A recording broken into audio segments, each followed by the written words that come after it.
Hi, I'm Heather Horton, Director of the Wellness Resource Center at Colorado College, and I'm pleased that you've joined us for another online episode of our journaling series. Today, we'll be talking about reflecting on relationships. I think this is a really important thing for us to do on a pretty regular basis. For human beings, relationships are a huge part of our lives. And so it's worth taking the time to stop and reflect on how those relationships are working in our lives. Let's start with thinking about how your relationships make you feel. And I think that the battery analogy is a good one, that we recognize that there are relationships in our lives that recharge us and relationships that really drain our batteries. On the charge side of this continuum, we might feel excited by our relationships. We feel like we can be relaxed and fully ourselves without worrying overly much about the opinions or pleasing someone to the detriment of our own well-being. We also want to think about what is it like to spend time with a person? Obviously, there's no relationship that 100% of the time is going to feel really joyful, right? But on the whole, more or less, do we enjoy spending time with this person? And also thinking about, is it okay for us to spend time apart? In fact, in healthy relationships, often time apart is actually something that helps a relationship deepen and grow because you have other things to bring to the relationship, to share with one another, places where you're growing and expanding yourself. On the depleted side of this battery analogy, we might see that we have a sense of obligation to the people in our lives. That, for instance, when the phone rings and or a text message comes in and we see the caller ID, do we think, ugh, I don't want to talk to that person? Or do we feel excited and pleased and looking forward to communicating with them? Do we enjoy spending time with them? Are we able to spend time apart without having guilt applied or something like that? These are things to consider. So now I'd like you to spend maybe 10 or 15 minutes writing about a relationship in your life, thinking about how you feel about that person or that relationship as you anticipate spending time with the person, as you are spending time with them, and when you're apart. As you're writing, you can pause this video and then restart it because I've got a couple more writing exercises to round out the workshop. How was that for you? Were you able to reflect on how you feel in your relationships, whether those relationships are really helping you to feel energized and healthy, or whether those relationships are exhausting and depleting? Right. It's obviously also important for us to consider our own role in our relationships. How do we help establish whether a relationship is healthy for ourselves and for the partner in that relationship? And so I've got a couple of different ways of looking at this for ourselves. First, we can think about on a set of axes that is independence and looking at freedom and responsibility. When we have a high level of freedom and a low level of responsibility to other people, we tend to have that idea that I will do everything myself and don't really acknowledge that we might need the support or assistance of other people at certain moments in our lives. And a side effect of that is that because we believe, hey, I'm doing it all on my own, we also often believe that other people should be doing it all on their own. And so we tend not to recognize or be responsive to the needs of other people.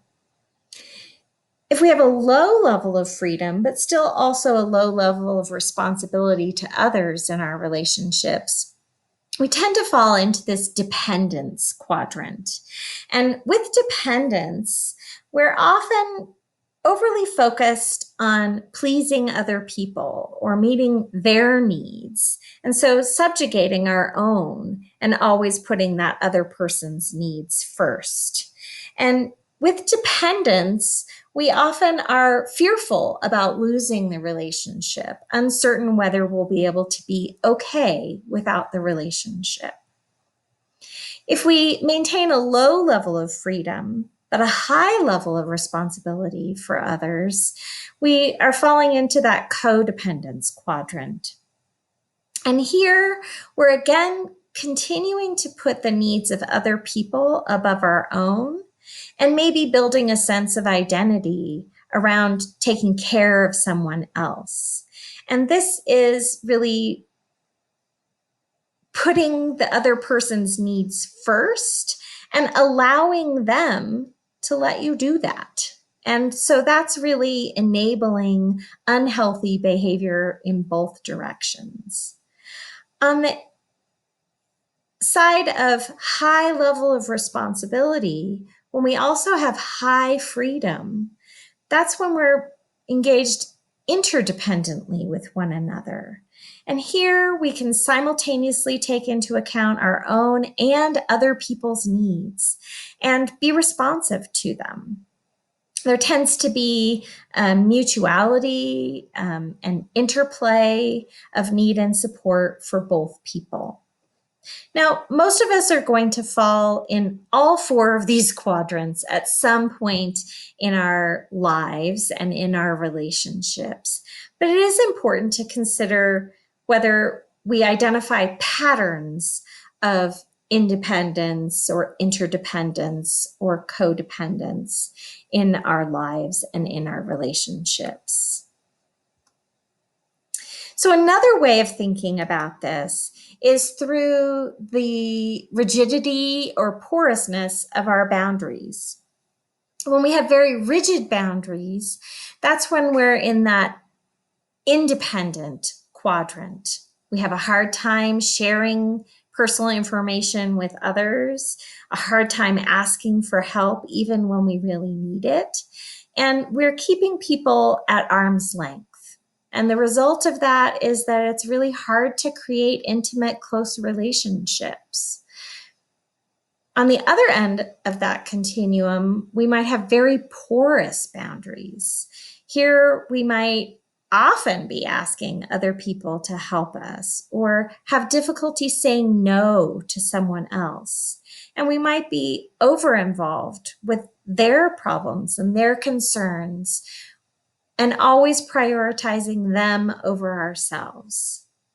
And one result of this is that because we are so concerned with pleasing that other person, we might be accepting of behavior that's really not okay, disrespectful, or even abusive behavior, because we're fearful that, again, we won't be okay if that person leaves us. With healthy boundaries, that's really falling in the midpoint of that continuum of rigidity to porousness. And with healthy boundaries, we value our own and other people's concerns, but we don't always prioritize someone else over ourselves. We can share personal information in appropriate ways, not either over or under sharing.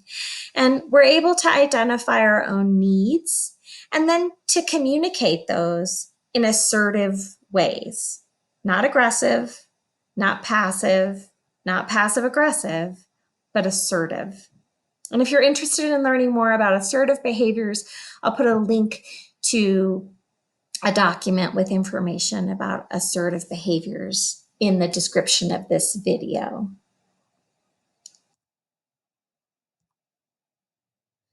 So now I'd like for you to write about how you see yourself engaging in your relationships. As you write, reflect on your own boundary style, whether you tend to fall in one or the other of those quadrants of independence, dependence, and codependency. And as you're writing, try to do so without judgment. You're really just trying to notice and acknowledge the way that you engage, not punishing yourself or being angry with yourself for how you've been, just being honest about that. As you write, you can pause this video and then restart it because I have one more exercise to round out the workshop. How was that for you? Were you able to identify some of your own patterns of engagement in your relationships? And were you able to do that without judging yourself, just acknowledging the way that you engage? I hope so. And finally, I'd like for us to think about what creates a healthy relationship for us. For every one of us, that's going to look slightly different because we are unique people and we're in relationships with different people. But there are some things that are pretty universal in terms of healthy relationships. Respect, having a sense of fun and joy, compassion and empathy. And in unhealthy relationships, there are also some kind of universal things like game playing and guilt and manipulation.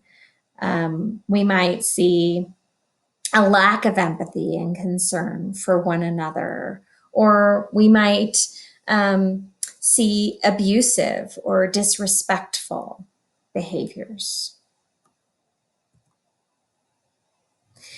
So right now, as the final exercise of this workshop, I'd like for you to think about what you want and what you need in your relationships. What would be the ideals that would help you to be healthy and happy in your relationships? And as you write, reflect on what you can do to cultivate nurturing, healthy relationships in your life.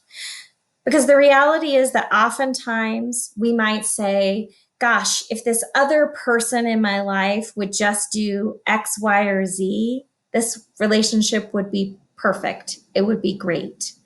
But we cannot, of course, control what that other person can do. We can only control what we do. So spend a little bit of time, maybe 10 minutes or 15 minutes, thinking about what healthy relationships would look like for you and what you can do to help cultivate that in your life. Pause this video while you're writing and then restart it when you're done because I have a couple of resources to share with you.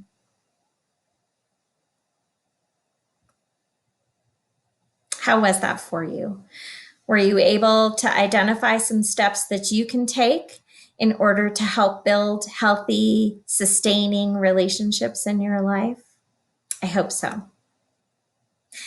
Thank you for joining me. And if you'd like to talk more about creating healthy relationships for yourself, feel free to reach out to us in the Wellness Resource Center.